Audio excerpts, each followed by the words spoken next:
Alors, on est arrivé sur le quartier des Dervalières en 71. Et donc, c'est parce qu'au point de départ, on avait juste 2 pièces mansardées. Donc, avoir un logement HLM, c'était très très bien, parce qu'il y avait quand même plus de confort. Et donc, c'est comme ça qu'on est arrivé sur le quartier. Le premier logement qu'on nous a donné, ça a été, voilà. J'en ai quand même parlé à ma fille, parce que je ne savais pas du tout ce qu'il allait en être. Mais bon, pour savoir si ça ne la dérangeait pas, si éventuellement, pour guillemets, on parlait d'elle. À l'époque, elle avait un petit peu de problèmes pour se concentrer. Donc, en maternelle, peut-être qu'elle perturbait sans vouloir un peu le coup, ou je ne sais pas ce qui se passait. Mais en tout cas, on m'avait fait comprendre qu'on ne la garderait pas en maternelle. Et donc pour moi, si on ne la gardait pas en maternelle, ça veut dire qu'après elle aurait énormément de difficultés en primaire. Et déjà on m'avait dit qu'il faudrait peut-être l'orienter vers un établissement un peu plus spécialisé. Et moi je voyais bien qu'elle avait peut-être un peu de retard, mais qu'en aucun cas c'était quelque chose qui pourrait, enfin moi c'est l'impression que ça me donnait, l'unir par la suite. Donc je me suis dit, si elle avait des enfants qui malheureusement ont plus de problèmes qu'elle, je ne voyais pas comment ça pourrait l'aider, bien au contraire. Et moi je me suis dit que peut-être je me trompais et que je voulais qu'elle continue sa maternelle. Mais il y a quand même eu une fois où on a refusé qu'elle vienne l'après-midi. Donc moi je me souviens avoir été chez la directrice. Moi, sur le moment, ça m'a beaucoup éprouvé, j'ai pleuré. Parce que j'étais très très surprise de ce comportement-là. Et donc, et puis il y a eu un autre moment où ma fille s'était très bien rendue compte qu'on ne voulait pas d'elle. Et donc elle s'est accrochée aux grilles pour rester. Et donc ça a beaucoup surpris et la directrice et les aides maternelles. Et donc moi je me suis dit, mais c'est minable. Donc moi je vais réagir et je veux qu'elle reste. Et il y avait aussi les aides maternelles, appelées les ASEM, qui avaient donc été témoins de ça et qui avaient dit c'est inadmissible, c'est pas, enfin c'était pas gênant à ce point-là pour les autres. Et enfin les femmes pensaient qu'elles pouvaient avoir toute sa chance et qu'après bon, et donc elles ont, enfin moi je suis retournée vers la directrice en disant que je refusais qu'elle s'en aille. Donc elle m'a dit, mais vous êtes très offensive aujourd'hui, contrairement à l'autre fois.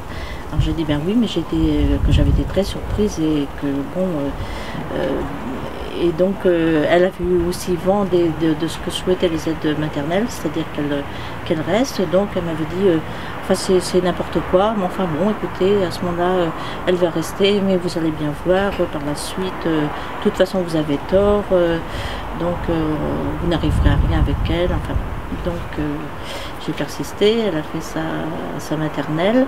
On m'a redit la même chose en primaire. Et je suis allée voir l'inspecteur d'académie parce qu'on m'avait dit c'est pareil qu'il ne la garderait pas. Et j'ai beaucoup bagarré et elle est restée. Et bon, elle sait lire, elle sait écrire, beaucoup plus que ça, s'occupe de tous ses papiers. Enfin, elle est très déterminée. Et je me souviens qu'une fois, l'inspecteur d'académie s'était trouvé à Carrefour. Elle avait dit je vais aller me pointer devant lui avec une boîte de conserve et je vais lui lire tout ce qu'il y a de marqué dessus pour bien lui montrer que je sais lire. Et puis s'il faut lui prouver que je sais écrire et me débrouiller, il n'y a pas de souci. Donc elle était très déterminée et très offensive. Et je crois que le fait d'avoir eu à se bagarrer, ça lui a donné un courage incroyable. Le fait que ça n'a pas été du tout cuit, c'est le cas de le dire. Et donc quand il y a eu un souci, puisqu'il a été question que les aides maternelles soient supprimées, bon, moi s'il y en avait une qui m'était rendu compte à quel point les aides maternelles étaient précieuses et puis très très à l'écoute des problèmes et des parents et des enfants, c'était bien moi quand même.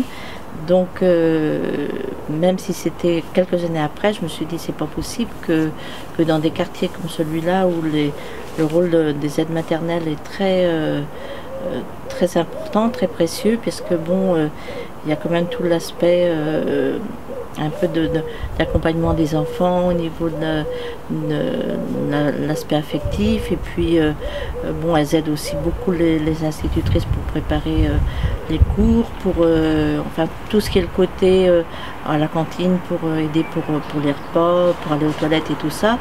Et ça me semblait complètement aberrant que ça puisse être supprimé, quoi. Et c'est à cause de ça qu'on a décidé que l'école maternelle, il fallait qu'on l'occupe, qu'on trouve quelque chose qui puisse vraiment être fort comme action. Et on a donc décidé que la directrice, on l'empêcherait de faire son cours, parce qu'on savait qu'automatiquement ça allait être répercuté. Et donc c'est ce qui s'est fait. Pour l'empêcher de rentrer dans sa classe, parce que dans un premier temps elle voulait rentrer dans sa classe et faire cours, parce qu'elle avait un petit peu peur qu'il y ait des soucis au niveau des enfants, et puis elle devait recevoir les palmes académiques pas longtemps après. Donc bon, et puis on s'est allongé par terre, donc on lui a dit si vous voulez faire cours, il faudra nous passer sur le corps, et nous on ne bougera pas.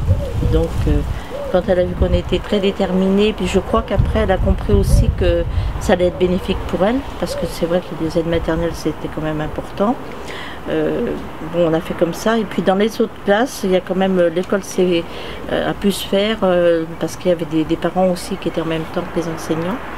Et puis on avait fait une banderole aussi devant la porte en mettant école occupée. Et donc pendant cela, puisque la directrice ne faisait pas cours, elle avait forcément prévenu au niveau de l'académie, et on a été reçus dès le soir par M. Josan, qui était l'élu qui s'occupait au niveau des écoles. Et peu de temps après, on a également manifesté au conseil municipal avec banderole. Et à ma connaissance, ça a été la seule fois où le conseil municipal n'a pas pu se tenir, parce qu'on était très très déterminés. Et donc voilà, on a eu gain de cause. Dans le cadre des problèmes de racisme et de comportement de jeunes qui avaient été parachutés là comme surveillants de cantine, et donc c'était des jeunes de beaux quartiers qui en fait, je pense, étaient, bon, je m'avance peut-être beaucoup, mais ça a été dit hein, à ce moment-là, sans doute mouvance d'extrême droite, je le pense, sans certitude absolue, mais enfin en tout cas qui était décidé de ternir encore un peu plus les marques du quartier. Et donc ils incitaient les enfants à dire des propos injurieux sur leur directeur, et aussi des propos, enfin inciter les enfants à avoir des propos racistes entre eux. Du style, si c'était un petit qui était noir, tu barbouilles de fromage blanc, comme ça va lui blanchir la peau. Et puis le directeur, c'était des propos vraiment injurieux. Et donc le directeur, il y a eu un enfant, un jeune qui a commencé à lui en parler, puis deux, puis trois. Au début, il a cru que c'était... il n'y a pas trop cru, parce que c'était quand même énorme. Et puis, bon, comme il y a eu plusieurs enfants à venir lui en parler, bon, finalement, il s'est dit quand même... et donc, il nous en a parlé. Et donc, c'est suite à ça qu'on a dit, on se rend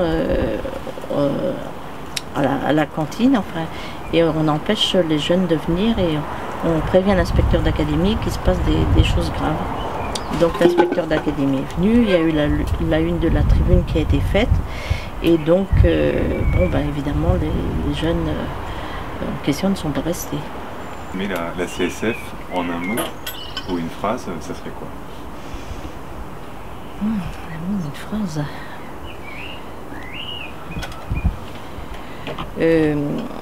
Moi je pense que c'était une association qui aidait les gens à se prendre en main pour un peu plus de justice, et puis pour aussi oui, vraiment se prendre en main pour pas subir tout justement des fois des choses qui étaient très injustes. Donc une école de vie, quoi.